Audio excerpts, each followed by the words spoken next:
So E was supposed to testify for us this morning, but they are home with COVID. Oh, I know. However, you have the treat of getting to listen to Dennis Mulryan again, who's going to talk to us about the official start today of our stewardship campaign. Yay, Dennis! All right. And he's gonna. All right. God, I don't even know. Here we go. Well, Super Bowl's over, but we got a kickoff today. We're kicking off the 2023 First Church Stewardship Pledge Campaign. Yes! We hear it. Here you go. I need all my hands for this one. You never know what's gonna happen in church. My pit crew's at work. A mountaintop moment indeed. So I was getting ready for this presentation in the stewardship drive, and I dusted off our old friend, the pledge thermometer.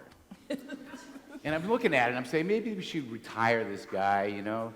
Nobody looks at the thermometer. They're all on their phones to measure the temperature, you know, see how cold it is outside. And I'm looking at it. Maybe we should retire it with the cassette tape and the rotary phone and the vinyl records. But I said, nah. Oh, Betsy's got a little bit more life in her, you know? I'm going to do a little bit of upgrades, okay?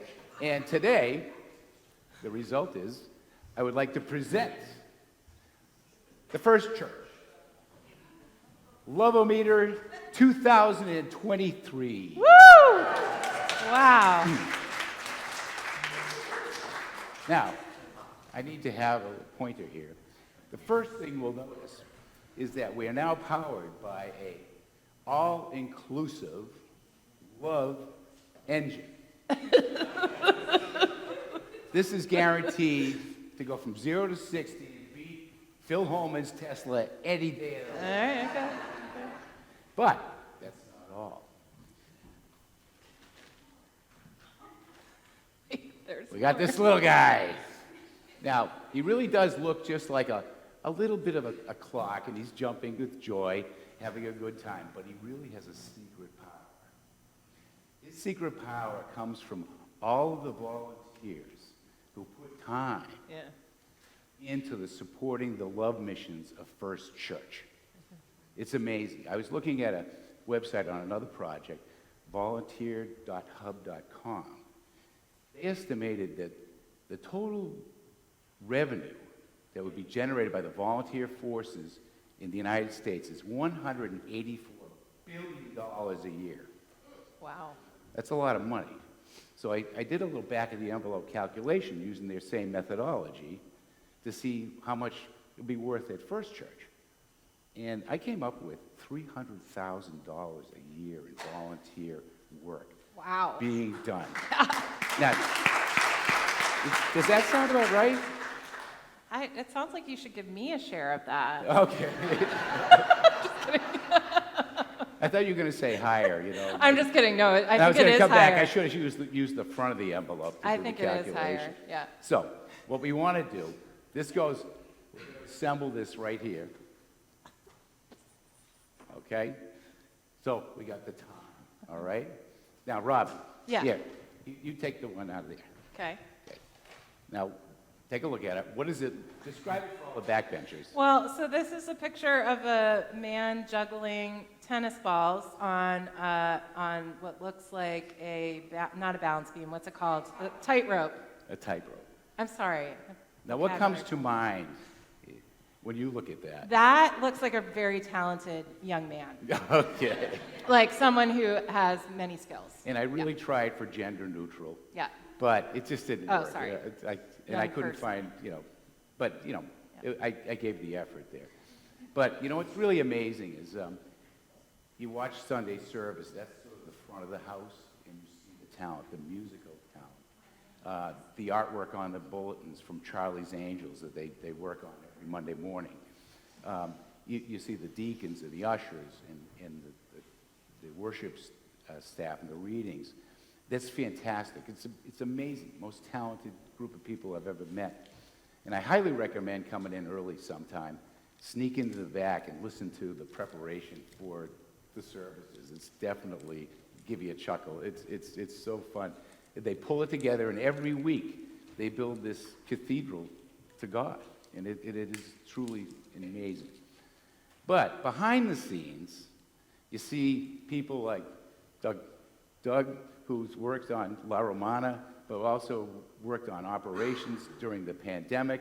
And I think that balancing on a tightrope really reflects what went on during the pandemic and all of the things you had to consider and juggling all of the priorities and the safety of everybody in the church at the same time. So a lot of skills that are being delivered by all of the people giving their time. And all I can say is one word: bravo. Yes. Now, it all comes down now to where the rubber meets the road. What's the first letter in the pirate alphabet? R. R. So that is a treasure chest. And when you look at First Church today, and you walk around the building, it's a buzz with activity.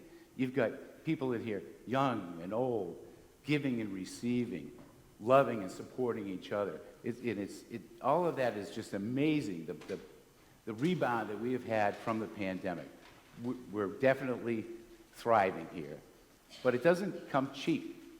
When you look at the cost of having all the people in, you got to have the lights on, you got to have the heat on, you've got staff that you've got to pay to support all of that, and that all costs money. Oil alone doubled in price for our old oil burners to keep the place warm. So it doesn't come inexpensive. What we have to do is look at how we can reach into our pockets and reflect upon what First Church means to us. And how are we going to maintain the mission of First Church, not just for our own sakes, but for our community and the world. Later on, we're going to wish the best to the La Romana team, and they're going to go down to the Dominican Republic, and they're going to change lives down there. And it's all because of you and your support for that effort and all of the other kinds of things that First Church does today. So as we start the campaign, you're going to hear from the team. Myself and Barbara and Chuck Blaisdell are also on the stewardship campaign. And we're going to be communicating by email, in the regular snail mail, and just giving you an understanding of how to figure out what really is the right contribution you can make to our love mission here at First Church. Amen. Amen. This morning's offering will now be gratefully given and most gratefully received.